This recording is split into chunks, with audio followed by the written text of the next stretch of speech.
it might be loud if it does start and run, but you're gonna find out with me right here on Bubba's Garage in a matter of seconds. So don't hang up yet. Don't cut off the video because you're gonna miss it. So.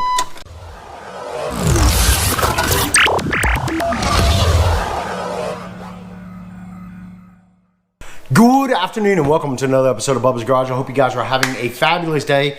Last episode of Bubba's Garage, we kind of gave you guys a project update. I promised that the next video I would be replacing the exhaust on the Jeep Wrangler TJ.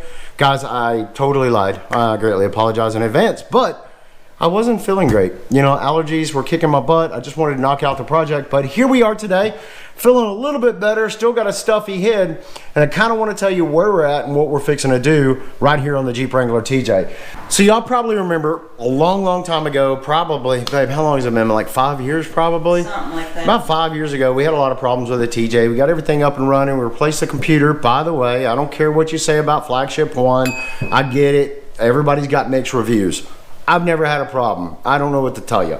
With that said, after we got everything up and running, the Jeep just ran sluggish. I mean, it would idle, it'd rev up, rev down, and then when you give it gas, it would kind of choke and die. So you got to be really gentle on the throttle.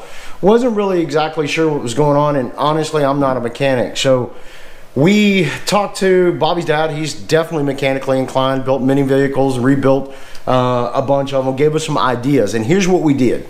We ended up replacing the map sensor right here. Let me turn the light on so you can see. We ended up replacing the map sensor right here. We ended up replacing the throttle body position sensor. That's the throttle position sensor. And then the IAC here, this is the intake air control valve. That's all the components that we replaced there. Got it up and running. It's still kind of doing the same thing. I was thinking maybe catalytic converter. So that's what happened just the other day when I wasn't feeling well, so we replaced the exhaust system. So we got a muffler here and the tailpipe there. We already got the catalytic converter installed. Also have two brand new O2 sensors as well. The upper and the lower are both been replaced. Started all up, still having kind of the same problem. So now we decided it's time to go ahead and pull the fuel tank. We're going to go ahead and replace the fuel pump. But while we're doing that, we're going to do a tank mod. So here is the tank on, this is a 1997 Jeep Wrangler TJ. Guys, they came in two different numbers of, and I'll say this, tank size, but it's really, all the tanks were the same. I mean, it doesn't matter. I'll explain, but there was a 15 gallon and a 19 gallon. Come around here, babe, and we're gonna show this right here. The only thing that was different about the tanks was the filler holes and the vent. Now, if you'll notice, if you pay attention, right between the two, there would be a number. That's a 15. In other Jeep Wrangler TJs, that'll be a 19. Well, here's the thing. The tank is identical, but this little section right here, the vent tube is longer if it's a 15, it's shorter if it's a 19. That's really it. So I have, let me see if I can find it right here. So a 15 gallon tank just has a longer vent tube. That's it. I mean, if I had to guess on this is probably what, 4 inches, maybe 4 inches, and then what's inside the tank and what's left in the tank is probably maybe 1.5 inches, 1 3/4. So I don't know, maybe a 15 gallon tank has a vent tube that is 5.5 6 inches. Basically, I just cut all of this off. So I cut off about 4 inches. I left 1.5 inches inside of the tank. We're going to install a 19 gallon Delphi fuel pump on this thing, and hopefully we'll get it up and running again. I mean, ultimately, that's our goal here. I just figured if I'm going to drop the tank, I might as well modify it at the exact same time. So that's what we're moving on to right here on Bubba's Garage. All right, we ended up getting the Delphi fuel pump. I mean, everybody recommends the Delphi or the Bosch. I didn't really want to go with an off-brand. I didn't want to go through all this trouble and then end up having more problems later. So installing the, if you've actually cleaned out your tank, the whole 9 yards, you ripped it out and you actually cleaned it out, installing the fuel pump is a booger bear. I got news for you. It takes a little bit of finessing. What we did is laid out the tank right here across these two so that I can push the fuel pump in and get it going pretty good. That worked out really well. Then we slid it in here, and I'm basically just adding a little bit of edge guard.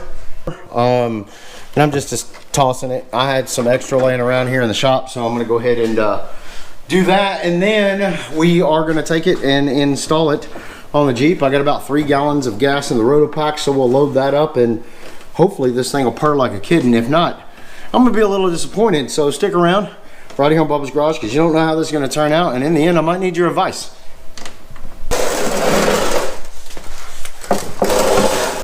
Alright, so we have the fuel tank in. Honestly guys, I didn't record any of that, primarily because there are tons and tons of videos out there that kind of go over that and tell you how to do that.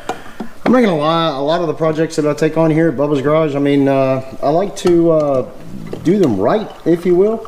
And that skid plate was rusted up pretty good, and I'd like to get that replaced. But I think at this point, I'm gonna put about 1.5 gallons of fuel in it. We're gonna start it up and see if this actually corrects our problem and go from there. I really hope so. But when we took the fuel pump out, the fuel pump, the original fuel pump, of course it was a 15-gallon fuel pump, the fuel filter was demolished in the tank. It was actually in pretty bad shape. Could have probably used a filter replacement, but I figured great opportunity to go ahead and modify the tank, and well, we'll find out how that's going to work out here in just a moment.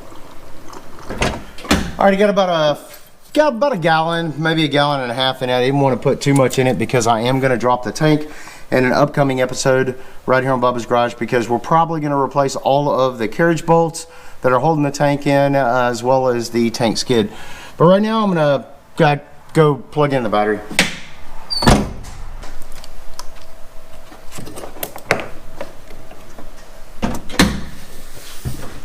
All right, I'm going to turn it on a couple of times, just kind of let the fuel pump do its job and pre-prime the system a little bit before we actually just kick it on and start it. Now, just be forewarned in advance that we do not have the muffler on. We do have the catalytic converter on, but not the muffler, so it might be loud if it does start and run. But you're going to find out with me right here on Bubba's Garage in a matter of seconds. So don't hang up yet. Don't cut off the video, because you're going to miss it. So that's 3 or 4 times. I smell gas.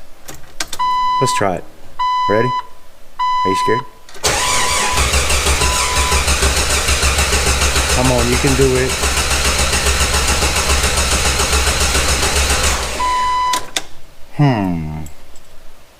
Maybe I need to prime it more.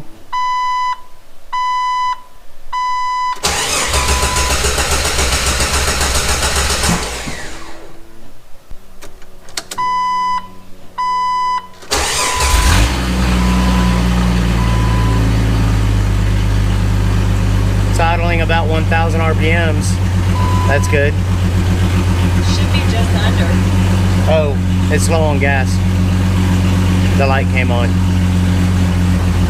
Alright, I'm gonna give it a little throttle. Let's see if it chokes. Now's gonna be telltale sign. By the way, if you know a lot about mechanics, pay attention, because if I give it gas and it chokes, I'm gonna need you to tell me what you think might be the problem. If I give it gas and it runs, I'm gonna be really excited, but otherwise, if it doesn't, I'm not really sure what to do. I'm just not. You ready?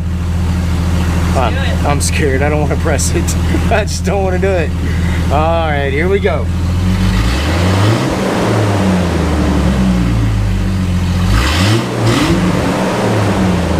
Maybe we should leave that muffler off. No, it's actually running really good. I mean, it's running really good. I don't think it's ever ran that good. And we've had it for 10 years, guys. Check the playlist right down in the description there. This is the 1997 Jeep Wrangler TJ project Bobby and I have been working on for the past 10 years. And I think it's running really well.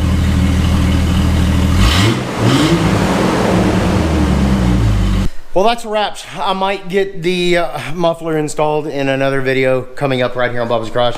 Say hi to Bobby. She's been behind the camera most of the time. Hi. And actually went to fetch parts. So thanks, babe. I appreciate it.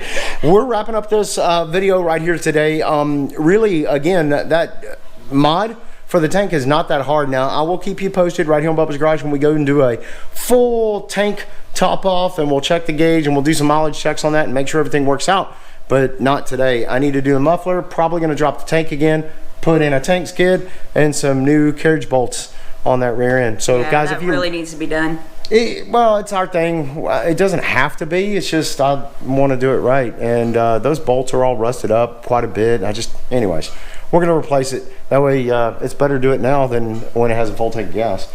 So, guys, if you like this video, please give us a huge, huge, huge thumbs up. And if you really like this video and you want to stick around and find out what happens next, right here on Bubba's Garage, please subscribe. And until next time, we'll see you on the flip side. Good night, everybody. Good night.